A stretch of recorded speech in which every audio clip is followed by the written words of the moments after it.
હીરા ઉદ્યોગમાં મંદીના માહોલ વચ્ચે સુરત કતારગામ વિસ્તારમાં આવેલી એશિયન ડાયમંડ પ્રાઇવેટ લિમિટેડ કંપનીના 800 જેટલા કર્મીઓ સેલેરી અને બોનસને લઈને કામથી અળગા રહી વિરોધ નોંધાવ્યો હતો।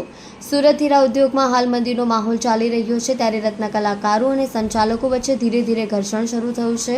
છેલ્લા 2 દિવસથી કતારગામ વિસ્તારમાં આવેલી એશિયન ડાયમંડ પ્રાઇવેટ લિમિટેડ કંપનીના 800 જેટલા કર્મીઓ કામથી અળગા રહી વિરોધ નોંધાવી રહ્યા છે। કંપની દ્વારા દિવાળી બોનસ છેલ્લી વખત આપવા અને પગારમાં 15% ઘટાડો કરવાના નિર્ણયથી રત્ન કલાકારોમાં ભારે નારાજગી જોવા મળી રહી છે।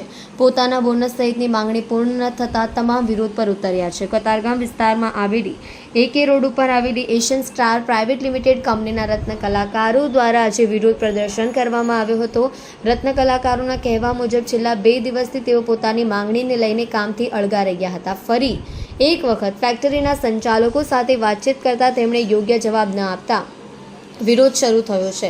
તમામ રત્ન કલાકારો કંપનીમાંથી નીચે કેમ્પસમાં આવી ગયા હતા અને રોષ દર્શાવ્યો હતો। એશિયન સ્ટાર પ્રાઇવેટ લિમિટેડ કંપનીમાં અંદાજે 800 જેટલા રત્ન કલાકારો કામ કરી રહ્યા છે।